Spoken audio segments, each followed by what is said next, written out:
Okay, this is turn 4. We've had a French activation, a Russian activation, and now we go to the second French activation, which is going to be, I guess, the rest of the troops here.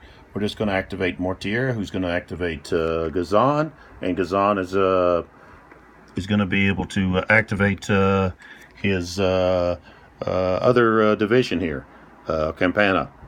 And so these units here, which have artillery, they're not aware of what's going on behind them there. So they're going to move up to counter the threat here. At least a few units are going to move up to possibly use artillery against these other units.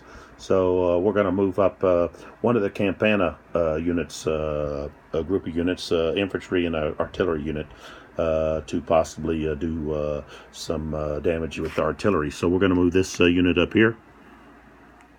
Right there, okay. And the other units here, they're not going to be too quick to do anything. Okay, so we just want to provide some artillery for this assault coming from the front. We don't have any there, so we want to move up the artillery unit there. So that's what we do.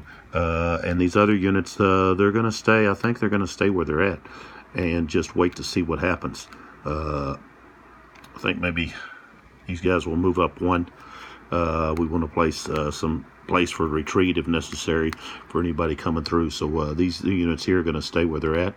And so what we have is we don't have any defensive fire. And so we just have offensive fire. We could roll for that Dragoon to see if he can activate. He could possibly charge across there. He's got line of sight there from his location to the other location. So he could possibly charge, because he can charge in level 0 or 1 in vineyards. So let's roll to see. Maybe we could do a little charge and maybe get him these guys to do something. Possibly. I think not, because he's only got 2 melee strength, so he's not going to do too good there. So we really need to get him fatigued before we try to do that. So let's see if we can get him fatigued with an artillery roll. Okay, and so we roll. There's going to be a -1 because he's in broken terrain.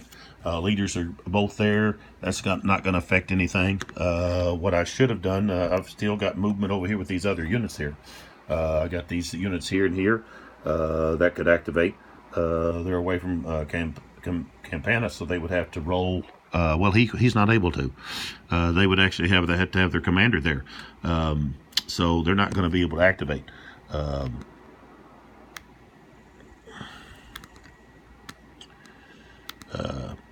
Well, I guess they could. They can roll against their melee value since they're out of command.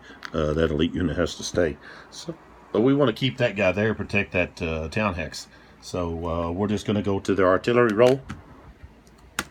And we got a 4 -1 is a 3 on the die roll, and that was a strength of 4, so that's not going to be in effect. So that ends that activation. So we go to the Russians. We got to flip Campana and Mortier and them over. The only thing we could do is we could have moved up Mortier or Gazan up closer so they can activate both of those guys, and I guess we could do that. But they could also move Gazan up close enough that he could add to the rolls. I should have done that, so I'm going to go ahead and do that. Mortier is going to move right here with these units here. He don't know what's going on behind him, so he wants to be closer to the action. And so that's where we're going to move him, and so we got to flip him over because they all activated. Mortier would be the one that we would really want to have closer because he gets to add +2 to melees and fire. So we're going to move him up to this stack here with Campana. Okay, we don't want to put Gazan, I don't think, in there and put too many guys in there. So we're going to put Gazan back here with these units here and do that. So that's what we're going to do, flip them guys. We could have had them up there for an added +1, but it wouldn't have mattered. Okay, so that's the end of the French activation on turn 4. And all we have is the Russian one activation, which is the first column.